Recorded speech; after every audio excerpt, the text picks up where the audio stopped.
Guys, right now I have the OBSBOT Tiny 2 4K webcam. All right, been testing it, been playing with it, and I want to tell you if this webcam is actually worth it. And of course, I'm gonna be showing you some of the key features, the tracking functions, and every cool stuff that I've been able to test with this webcam. Also, I'm gonna show you some of the things that I think that OBSBOT maybe could improve. So let's dive right into it. What's going on, guys? My name is Sam, Production Tips and Tools here. So the OBSBOT Tiny 2 4K, this webcam was sent to me by OBSBOT. They're not sponsoring this video, and everything I say is actually 100% my opinion, so trust me. The name Tiny actually makes a lot of sense because this thing is really tiny. So I have it right now connected to OBS. So apparently when I record in Streamlabs, I can't record in OBS at the same time. It's just weird. But I have some sample footage here in my studio, tracking myself, and of course I've got the software as well running. So I'm gonna show you all of that, and I'm gonna tell you the reasons why I think this is really the coolest webcam, especially if you're a solo creator. Let's say you want the camera to be following you. Again, this is an AI based webcam. What it means now, AI is all over the place. Now it's getting into our cameras, and I think the sooner you accept that AI is here, the better for you. This is my Panasonic GH5 that I'm actually using to film this shot here. Yes, looks cool, but it doesn't move. For it to follow me, I would need someone to kind of follow me, which most content creators don't have an extra person. For most solo creators like me, this is a game changer. All right, but that's just one thing. Second reason why I think this camera is awesome is the fact that it actually has a bigger sensor. So now if you don't understand sensors or stuff like that, don't worry, I'm just gonna tell you what it does. A bigger sensor means it's gonna bring in more light, therefore the image quality is gonna be even better, less noise. Guys, when I connected this webcam, I was amazed. It just looked good right away. As soon as you just plug it in, add it to OBS. By the way, super easy to add to OBS. It comes with one cable, USB Type-C. Boom, connect to your computer, and you're gonna be able to see it in OBS as a video input source, no problem. What? This is so nice, man. So yeah, as soon as you connect it, the camera just looks so good. And of course, as the name says, it's gonna give you up to 4K 30 frames per second. If you wanna do 60 frames per second, unfortunately you're gonna have to use 1080p, which is still in my opinion really good. Now if you're gaming in 4K, maybe that could be an issue, but again, if you're gaming in 4K, you probably don't need to have your camera running 4K 60 frames per second because it's just a tiny webcam. So maybe you can have it connected, come in as a 30 frames per second source and have the rest of your game in 60 frames per second. I think it will still work in my opinion. On the top of that, you have gesture control, which means you can do some stuff like this, and then it's just gonna zoom in, and then you can, you know, do it again, and then it's gonna zoom out, right? By the way, I didn't show you what you get in the box, but it's just not much. It's just the webcam and the cable and just the little mount that you can use to put on the top of your screen. That's pretty much it. But it also comes with the user guide, and it actually shows you you have the voice control kind of prompts they have to use. So you kind of have to say the way they're written on this paper, right? If you say another way, I know it's AI based, but it's not really like 100% like ChatGPT. So if you say hi Tiny, right, because it's got, you know, microphones, it's gonna listen to you, it's gonna kind of respond, and it's only in Chinese, Mandarin, and English. So if you try to use another language, it's not gonna understand, right? So you can say things like track me, and then it's gonna start tracking you. Right now it just responded. So if I move, right, it's tracking me, right? You can say things like unlock me, you know, like now it's kind of beeping. So now if I say unlock me, it's gonna stop tracking me. So sometimes it may not recognize the voice, but it works. I say 95% if you say the exact words on this paper, it actually does work. All right, but if you say something else, it's not gonna work, which I can understand because you may be talking, right, you're having a conversation or you're streaming, and you say just the word sleep, and then it goes to sleep. That's not something that you want during a stream, right? So you don't want it to be picking up some words and actually as commands and kind of reacting to it. So I think it's a good thing actually to have to kind of memorize some of these prompts or commands to kind of, you know, tell it what to do. But other than that, you can do a lot of things. It also comes with a software. So if I can go super quick on the screen here. Now to get this software, you're gonna go to OBSBOT website here. You can go to download, and then you can go to where it says OBSBOT Tiny 2, and then you got this OBSBOT webcam software. This is the actual software, right? OBSBOT webcam. Make sure you're under Tiny 2 because you have a lot of cameras. And then this is the firmware if you want to update the firmware. And then you got the user guide if you need it, if you need to download it as well. A quick walkthrough, super easy. You can go through this camera icon here if you want to preview you know, what's happening. Right now I cannot preview it because it's being used in OBS. By the way, you can also record, you can take a still if you want, you can do a lot of stuff, right? But now we can't preview it because it's being used in OBS, so you can have it twice, right? But also you can go to this one is to shut it down. This is to activate the remote. This is the hotkeys, right? You get hotkeys with it, which means you can actually control it with something like a Stream Deck. This is a virtual camera, all right? So the virtual camera actually allows you to have a virtual camera, which is a good idea. It works, but at the same time it does not work. So I hope this is gonna be something that they are going to fix. I think it's a software issue. If I click to it, as you can see, I get this message that says that it's gonna stop working in the other software. The video stream that is not gonna be available should be the preview one right here, okay? But the problem is, so now I have it running in OBS, so it's giving me an error message. So for me, what I thought a virtual camera is, you let me use the original signal, right? And then you create another virtual copy of that signal that I can use in another software, right? That's not what I'm getting. So what I'm getting is this feed coming from the USB signal from the actual camera, it gets turned off, and then I get another video source available for me,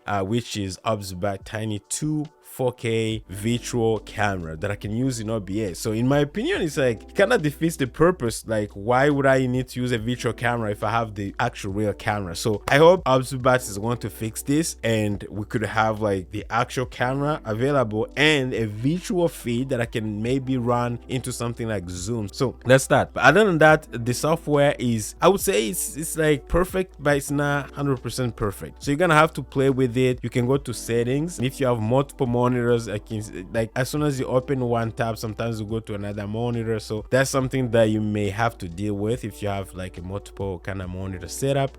But other than that, you kind of have all the hotkeys in here in settings. You got all the tracking stuff in here. Let me bring back OBS. All right, so if I do like upper body, of course it's gonna track me, you know, the upper body. I can do close up, nothing's changing, headless. So it's gonna track, it won't care about my head, which is weird. And got the lower body, maybe if you want to just track your feet or something. I don't know why you would need that, but let's keep it to upper body. So I'm gonna need, it's gonna zoom out a little bit. And then you have desk mode. If I click on it, as you can see, it's kind of changing. It's like showing my desk. It kind of looks weird. I don't know if it's supposed to work, but that's what it is. You have hand if you wanted to track your hand, group if you like a group of people. So many cool things. You kind of have to play with these things. So you also have like the gimbal control. So this is where you can manually like control the gimbal, right? You can also like zoom in and zoom out with this little thing here, with this little fader or slide, something like this. So I can zoom in manually. This is digital zoom. So again, because it has a really good resolution and it has a really good sensor, even if you zoom in, you're not gonna see any sort of noise or anything, right? Right now my white balance is set on auto. That's why you can see that the image is changing a little bit. By the way, you can add this preset. So I call it like preset 1. You can even rename it if you want. All right. And then you can have maybe another zoomed out, right? Something like this. And then you can add it as a preset, could be preset 2. So whenever I hit preset 1, it's just going to zoom in a little bit. And then I can go to preset 2. Just be creative. Come up. You can even go here, like do a super zoomed in thing. And then maybe let's do like this. Let's do. all right, and then you can add it as a preset. So you can go from preset 1, preset 2, preset 3. All right, so it's just cool, right? That's pretty much it. Now you have the image. This is where you can actually control the image. You can turn on HDR. As you can see, the whole thing changes. If you don't want it, turn it off. You can go to focus, autofocus, and then you can choose if you want to focus global or face. All right, I prefer to focus on my face. And then you can go to exposure. If you're a beginner, I think auto exposure works well, because especially if you're having it track you, right, you want to make sure you always kind of exposing a little bit, like creating its own exposure, because it's using AI, and trust me, works well. You don't need to be messing up with these things. So I would say auto exposure mode, just keep it maybe on global or face. They both work in my opinion. And then compensation, like this is maybe if it's kind of dark and you just want to add a little bit of light. Flicker, again, this is like if you have LED lights in the back and having like the lights are flickering, and you can try to match the frequency. I mean, for me, I don't have any problem. The white balance, this is where you have to auto. Again, you can turn it off and then go to 5600 Kelvin, which is like my key light. But again, for me, auto actually looked really good, so I didn't have to mess up with that. And that's pretty much it. I mean, you have like here, you can control manually like the contrast, saturation, sharpness, hue, and everything.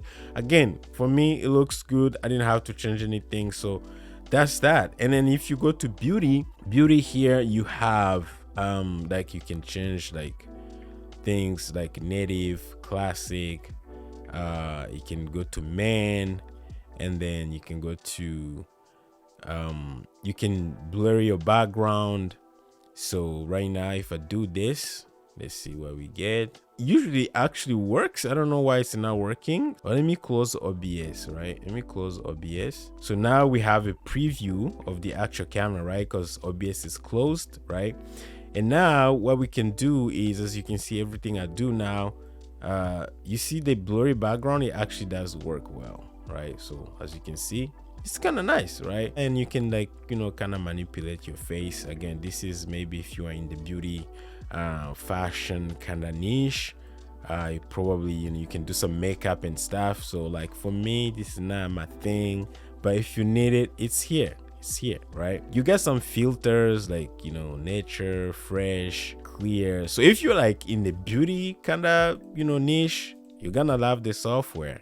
All right, so that's pretty much it. And you have more here.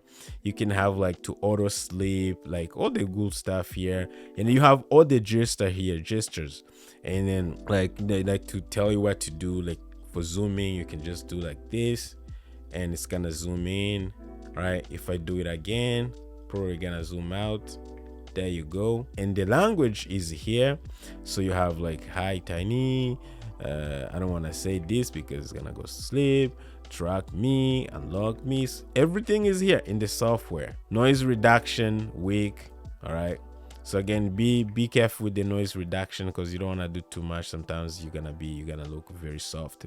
Again, the way it looks right out of the box, it's just amazing, right, in my opinion. So I would keep it this way. So that's pretty much it. Now when it comes to controlling the camera, again, all you need is either to use the app or you can use the actual remote. Personally, I didn't have any remote, so I'm using just the application. So I would say the software is not 100% perfect, but it's kind of 95% ish really good. Now when it comes to adding it to OBS, it's straightforward. Just plug it in and then you go to OBS, and then all you do is you really to just add a new scene, and then boom, add it. You're gonna say it, it's gonna show up, no problem, actually ready to go. All right, so that's pretty much it. And then when it comes to gestures or the voice control, but you know, 95% it will actually work. But in my opinion, for most people, probably not gonna be using that feature, because if you live streaming, maybe before you go live you can do it, but if you're live streaming with this camera, I don't think you have time to talk to it, so it's something you may or you may not use. All right, just keep that in mind. Actual image quality looks really good. So again, as I said, it has a good sensor, 1/1.5, which is really bigger than most huge PTZ cameras that I've actually reviewed here on the channel that cost way more money. This is just a webcam, right? And the image quality really shows. You got HDR if you need it, and the tracking works really well. So if you're moving, going around, doing things like fitness, content creation, like what I do, live streaming, this is perfect. Looking at the price, because this costs around $320 US by the time that I record this video, I would say again, man, this is way better than most cameras, actually, including the cameras that I use here, professional cameras. I'm amazed. That's just a word. Would I recommend this webcam? 100% I would recommend this webcam. The only problem, it does have microphones to kind of listen to you, but I tried to test it, and the sound coming directly, like the camera recording you. Guys, sound production tips and tools here, and this is a quick recording using the OBSBOT Tiny 2 4K. It's not good, so it's not usable. It's kind of like you can't even hear what you're saying. So if you're recording using this webcam, make sure you have another microphone like what I'm doing right now, so you can sync up the audio, so you can use it, maybe record through OBS, because if you record through the software, you're gonna get just a video, and you're gonna find a way, you're gonna have to figure out a way to record the audio on the side. I know it could feel a little overwhelming to kind of set it up in OBS, get the right settings, the autofocus, and all the settings that you need to record in OBS and live stream, kind of have it fully set up and ready to go. If you feel like it's too much, don't worry, because I'm gonna do another video showing you step by step how to set up in OBS and get to record and live stream using exactly this webcam, and the video is gonna be right here, so make sure you check it out, and I'll see you there, guys.